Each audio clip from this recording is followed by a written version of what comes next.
first things first, it's a great opportunity for us, and it didn't come easy.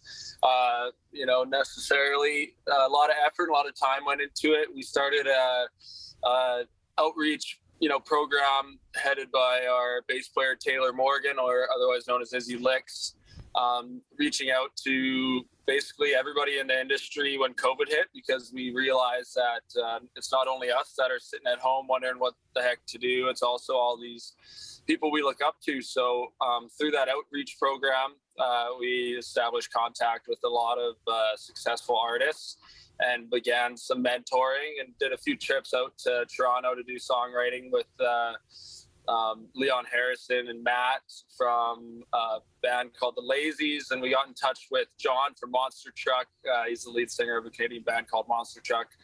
And anyways, those boys were helping us out a lot, just get everything sorted. And after kind of 10, 12 months of working with those guys, we were ready to hit the studio. Had a studio lined up in Toronto that we were thinking about working at. And I just had the intuitive notion that, hey, I'm not a big city kid, Right. Geez, I wonder how I'm going to feel hanging out in downtown Toronto, taking my heart and soul and trying to get it down on record there. And so I brought that up, that I'd probably, feel a little bit uncomfortable in between my vocal takes and writing sessions if I was like right downtown Toronto. I'm more of a open skies, nature kind of guy. So the idea of the studio, Gibson's, British Columbia, ran by Garth Richardson, came up.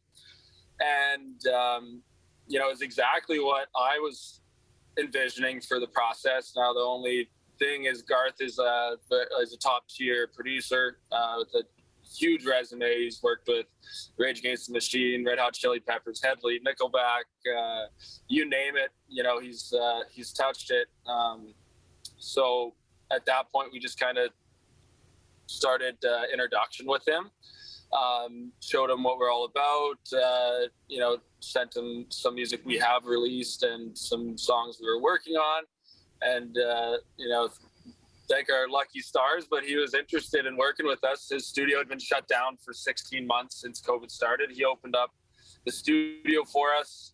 We were the first band he tracked, coming out of COVID, and he really loved our old school, no nonsense rock and roll approach. I think it was kind of refreshing to him because, the market has become very polished, and we're far from that. So it was refreshing, to kind of get back to his roots of recording just good old rock and roll bands. And of course, for us, it was a very educational process, it's a whole nother level of professionalism, songwriting style, recording techniques. Regardless of the quality of the product, it would have been worth the money to learn what we had learned. And luckily enough, we came out with some great songs while we were there. Did a full 14 days at his studio. It's in an old growth forest, just like overlooking the ocean. There's a band cabin, a producer cabin, and then his cabin, which has a studio as well. We just really, got our head into the music, and, those 14 days went really fast. And, the first week we spent writing, and the second week we spent recording. And we came up with 3 songs: Nothing Good Comes Easy, Best Intentions, and Rise Up. And we put those together as a package that will be distributed as an EP, but it's going to be released one single at a time. So the first one comes out this Friday on the 11th. The next one comes out on March 25th. And the final song will be coming out on April 22nd, followed by 2 release parties, one in Regina and one in Saskatoon.